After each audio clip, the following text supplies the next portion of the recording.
अपनी गर्लफ्रेंड को बचाने के लिए इस बंदे ने पूरी दुनिया के 3 सबसे बड़े माफिया को अकेले ही मार गिराया। ये दोनों एक बीच पर मजे कर रहे थे कि तभी क्रेन के लोग जीना को किडनैप कर लेते हैं और आर्थर को लेकर क्रेन के पास आते हैं। क्रेन आर्थर से कहता है, अगर तुम्हें जीना को जिंदा देखना है तो ये 3 लोगों को मार दो। हर मिशन को पूरा करने के बाद तुम जीना से वीडियो कॉल पर बात कर पाओगे। इसके बाद क्रेन आर्थर को एक ट्रैकर और उसके पहले टारगेट की फोटो देता है। आर्थर के पहले टारगेट का नाम था क्रिल, जो कि अफ्रीका का सबसे बड़ा हत्यारा है और फिलहाल वो मलेशिया की पंजारा जेल में बंद है। ये जेल समंदर के बीचों बीच बनी है और इसकी दीवारें लगभग 100 फीट ऊंची हैं। इस खतरनाक जेल से कोई भी कैदी भाग नहीं सकता और अगर किसी कैदी ने हिम्मत करके पानी में छलांग लगा भी दी तो उसे शार्क्स का खाना बनने में देरी नहीं लगेगी। इसके बाद आर्थर मलेशिया के सभी मोस्ट वांटेड अपराधियों की लिस्ट निकालता है। फिर सबसे पहले वो एक लोकल गुंडे से मिलता है और उससे बॉम्ब बनाने का सामान ले लेता है। इसके बाद वो एक खास क्रीम खरीदता है जिससे लगाने से शार्क उसकी नजदीक नहीं आएंगी। इसके बाद आर्थर अपने अड्डे पर आता है और एक खास किस्म का बॉम्ब बनाता है जो देखने एक आम चिंगम लगती है। इसके बाद आर्थर उसी जेल में पहुंच जाता है जहां क्रिल पहले से मौजूद है। जेल में आकर आर्थर देखता है कि क्रिल के बॉडीगार्ड्स हमेशा उसके साथ रहते हैं। यहाँ एक साथी कैदी आर्थर को बताता है कि आज पर फिर से एक जानलेवा अटैक होने वाला है, लेकिन इस बार जब क्रिल पर अटैक होता है तो आर्थर उसे बचा लेता है। ये देखकर क्रिल काफी खुश होता है और आर्थर को अपने साथ डिनर पर बुलाता है। जब आर्थर खाने पर पहुंचता है तो वह देखता है कि क्रिल पूरे कमरे में अकेला है और मौका पाते ही वह उस पर अटैक कर देता है और उसका गला दबाकर उसे जान से मार देता है।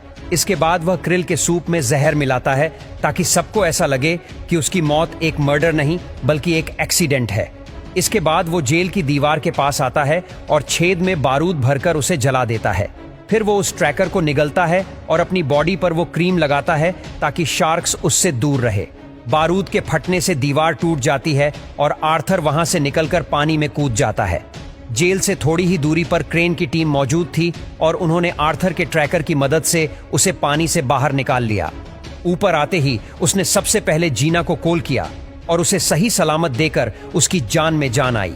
यहाँ क्रेन ने आर्थर को बताया कि अगले टारगेट को मारने के लिए उसके पास केवल 36 घंटों का वक्त है।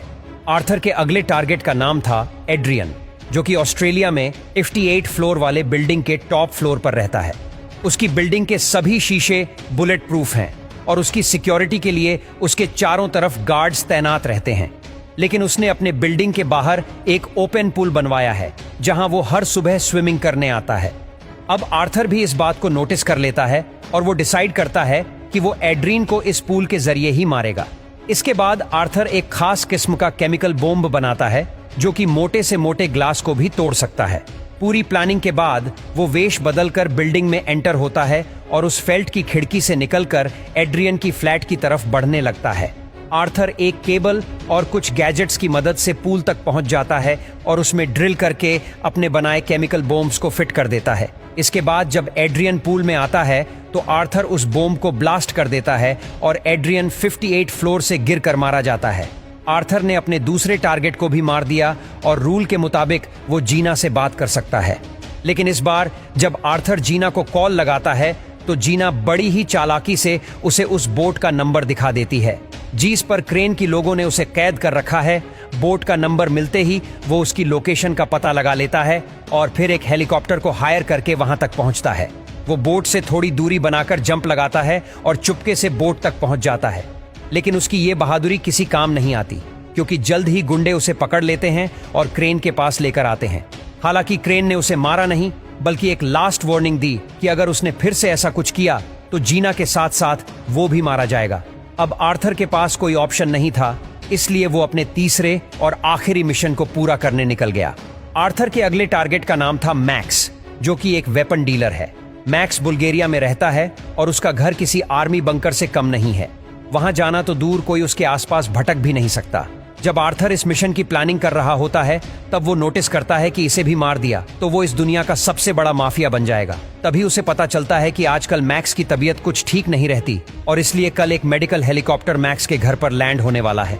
उस हेलीकॉप्टर में डॉक्टर्स की एक टीम होगी जो मैक्स की सेहत की जांच करेगी। अगले दिन आर्थर उस हॉस्पिटल में पहुंचा जहां से यह हेलीकॉप्टर टेक ऑफ करने वाला है। वो चुपके से हेलीपैड तक पहुंचा और हेलीकॉप्टर के लगेज कंपार्टमेंट में छुप गया। जब डॉक्टर्स की टीम मैक्स की घर पहुंची तो उनके साथ साथ आर्थर भी पहुंच गया। बिल्डिंग में एंटर होते ही उसने सभी कैमरास को जाम कर दिया ताकि गार्ड्स को कुछ भी दिखाई ना दे। कैमरास के बंद होते ही मैक्स को एक सेफ रूम में लाया गया ताकि उसे इस हमले से बचाया जा सके। लेकिन अपना आर्थर तो पहले से ही उस सेफ रूम में मौजूद था। दरअसल वो बिल्डिंग में बने ऐसी वेंट की मदद से उस कमरे तक पहुंच गया था। यहाँ मैक्स को लगा कि अब आर्थर उसे मार देगा, लेकिन उसने ऐसा नहीं किया, बल्कि उसने उसे क्रेन का पूरा प्लान बताया कि कैसे वो सभी को मारकर दुनिया का सबसे बड़ा माफिया बनना चाहता है। आर्थर ने मैक्स को कहा कि अगर हम दोनों मिलकर क्रेन को ही मार दें तो तुम दुनिया के सबसे बड़े माफिया बन जाओगे। अब मैक्स को भी ये डील पसंद आ गई और फिर इन दोनों ने एक प्लान बनाया कि वो दोनों मैक्स की मौत का झूठा नाटक करेंगे और जब क्रेन के लोग मैक्स की लाश को देखने आएंगे तो उस वक्त क्रेन यॉर्ड पर अकेला होगा और तब उसे मारना कोई बड़ी बात नहीं होगी। प्लान के मुताबिक आर्थर धमाका करता है जिससे मैक्स पानी में गिर जाता है और फिर वो मैक्स को पानी के रास्ते एक बीच तक ले आता है। इसके बाद वो क्रेन को कॉल करता है और उसे बताता है कि मैक्स की लाश उसकी सबमरीन में पड़ी है। ये सुनकर क्रेन अपने लोगों को मैक्स की लाश ढूंढने के लिए भेज देता है। इधर दूसरी तरफ आर्थर ने उनके स्वागत का पूरा इंतजाम कर रखा था। उसने हर दरवाजे पर बॉम्ब और ऑटोमेटिक गन्स लगा रखी थी। अब जैसे ही क्रेन के लोग यहाँ पहुंचते हैं, आर्थर उन सभी पर पागलों की तरह गोलियां बरसाने लगता है। इधर क्रेन भी अपनी कैमरास की मदद से ये सब देख लेता है और वो समझ जाता है कि आर्थर ने उसे धोखा दिया है। इधर आर्थर भी उस बोट की तरफ निकल जाता है और वहां पहुंचकर क्रेन के बचे कुछ ही लोगों को भी मार देता है। क्रेन ये सब देखकर काफी घबरा जाता है और इसलिए वो जीना को एक कमरे में बंद कर देता है। इसके बाद वो बोट में लगे बॉम्ब को एक्टिवेट करता है और वहां से निकलने लगता है। लेकिन अभी क्रेन यहां से भाग पाता उससे पहले आर्थर उस पर अटैक कर देता है। ये दोनों काफी देर तक एक दूसरे से लड़ते रहते हैं, लेकिन इस लड़ाई में आर्थर क्रेन पर भारी पड़ता है। वो क्रेन को एक जंजीर में बांध देता है और फौरन जीना के पास पहुंचता है। आर्थर जीना को एक छोटे सबमरीन में बिठाकर उसे बोट से अलग कर देता है, लेकिन अभी वो खुद बोट से बाहर निकल पाता उससे पहले ही वो बॉम्ब ब्लास्ट हो जाता है।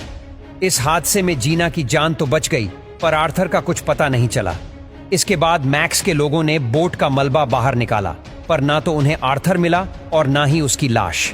इस हादसे के कुछ महीनों बाद हम फिर से जीना को देखते हैं, जो कि कंबोडिया में अपने अनाथ आश्रम में होती है। तभी उसके सामने आर्थर आ जाता है, जो कि बिल्कुल ठीक होता है। इसका मतलब उस हादसे में आर्थर की मौत नहीं हुई थी। दरअसल वो बोर्ड की स्टील चेंबर में छुप गया था, जो लोगों को ऐसे धमाकों से बचाने में काम आती है। और इसी के साथ ये शानदार मूवी यही खत्म होती है।